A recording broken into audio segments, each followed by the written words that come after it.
On a cluster of sun-scorched islands in eastern Indonesia, a creature exists that time seems to have forgotten. It moves with the slow, deliberate confidence of something that has never needed to hurry. Because for nearly 1 million years, almost nothing here has dared to challenge it. Sailors who first encountered it called it a land crocodile. Scientists eventually gave it a name borrowed from myth. This is the Komodo dragon, the last true dragon still walking the earth.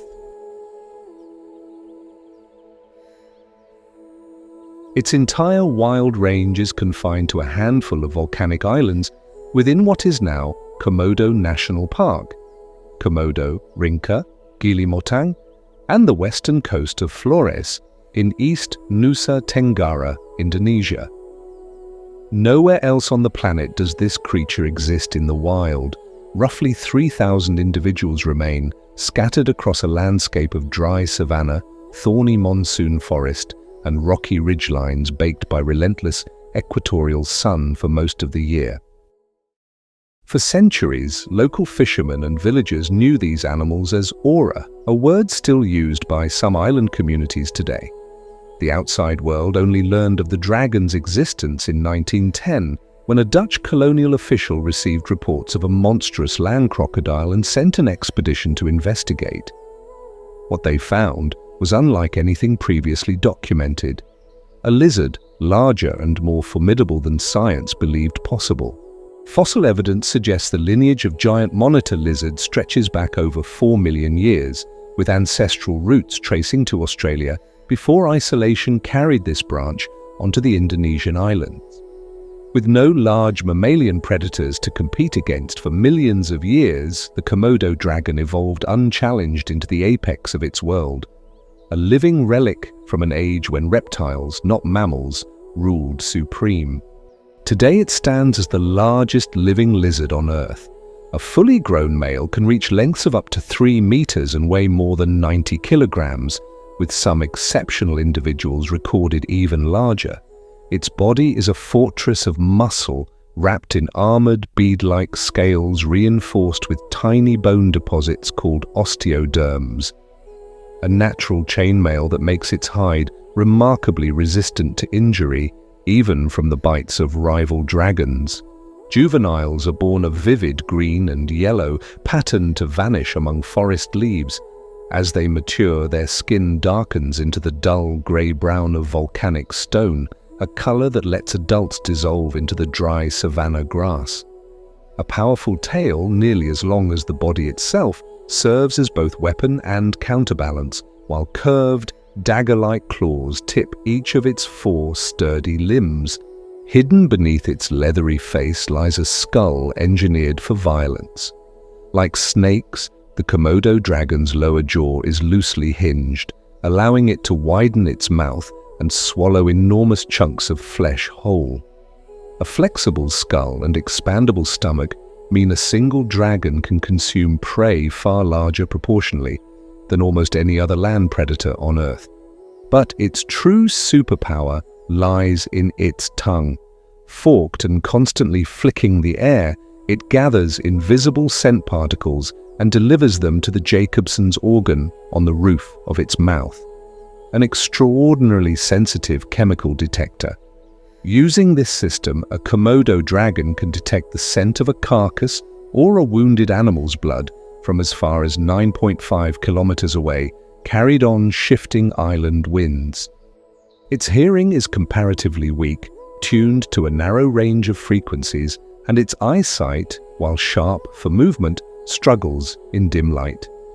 But these limitations matter little to an animal whose nose does most of the hunting.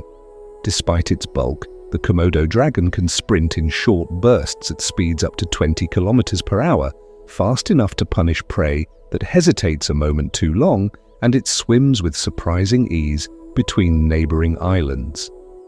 Komodo dragons are patient hunters above all else. Rather than chase prey across open terrain, they rely on ambush and stillness.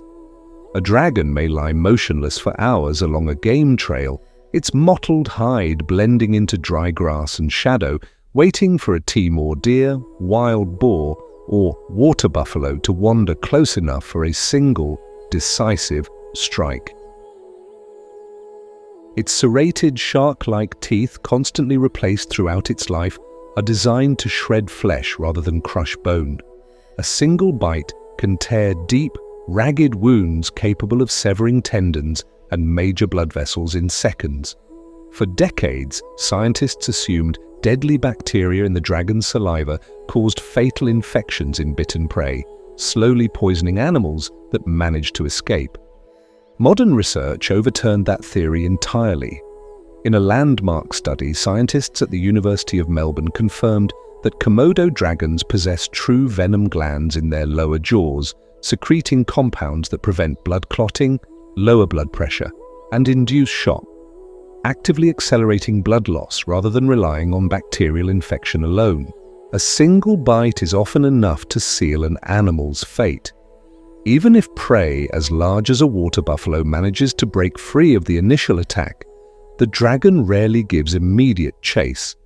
Instead, it follows patiently at a distance, tracking the scent of blood and venom-induced weakness for hours, sometimes days, waiting for its victim to collapse from exhaustion before finally closing in.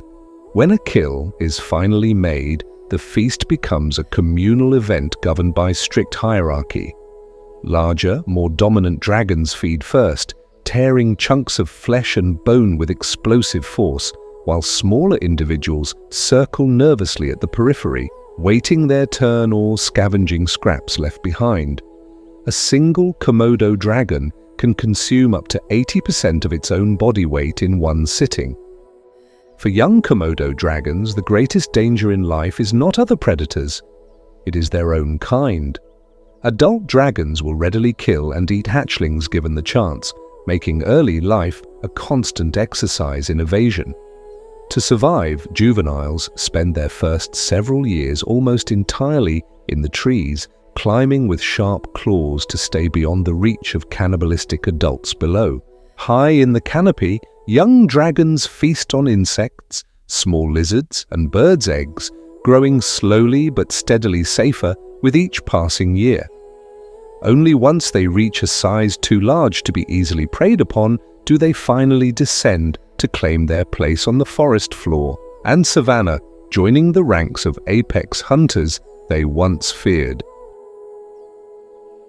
Female Komodo dragons dig elaborate nesting burrows, sometimes hijacking the abandoned mounds built by megapode birds, and lay clutches of up to 30 leathery eggs. Incubation stretches across 7 to 8 long months, during which the female may guard the nest fiercely against predators, including other dragons searching for an easy meal. Remarkably, female Komodo dragons possess a rare reptilian ability known as parthenogenesis, the capacity to reproduce without a mate. If isolated from males, a female can still produce viable offspring entirely on her own, a survival adaptation that may help the species persist even when individuals become stranded on islands without partners. As cold-blooded reptiles, Komodo dragons depend entirely on their environment to regulate body temperature. Mornings are spent basking in open sunlight to warm sluggish muscles, while the hottest hours of midday are avoided inside cool burrows dug into hillsides.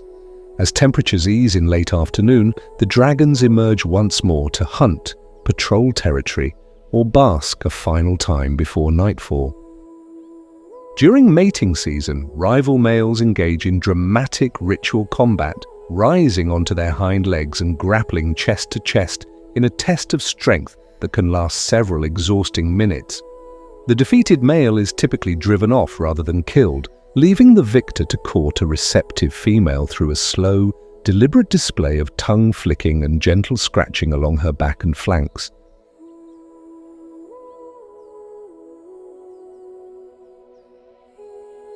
As the apex predator of its island ecosystem, the Komodo dragon plays a vital regulatory role far beyond simple predation.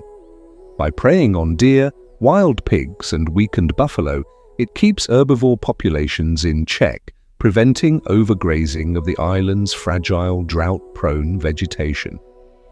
As both hunter and scavenger, it also clears carcasses quickly, limiting the spread of disease across the landscape. For the Ata Modo, the indigenous people of Komodo Island, the dragon is far more than a predator. It is woven into local legend as a kind of ancestral twin, said to be born from the same mythic mother as the first human inhabitants. This belief has fostered a long-standing, if uneasy, coexistence between villagers and the giant lizards that share their shores and forage near their homes. Today, the Komodo dragon is classified as endangered on the IUCN Red List. Confined to such a narrow range, the species is acutely vulnerable to habitat disturbance, poaching of its natural prey, and the encroachment of human settlement on the limited dry forest it depends on for shelter and hunting grounds.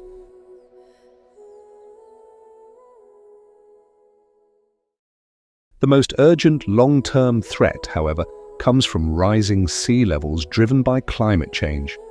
Models suggest that within the coming decades, significant portions of the dragon's already narrow, low-lying island habitat could be submerged, shrinking an already fragile range into fragments too small to sustain a healthy wild population. The Komodo dragon is a living reminder of a world that has almost entirely vanished, an age when giant reptiles, not mammals, ruled supreme across the earth. It survives today only because a handful of remote islands kept it hidden from the forces that erased its ancient relatives elsewhere. To protect these islands is not merely to save one extraordinary species, it is to preserve the last living link to a vanished epoch of true dragons.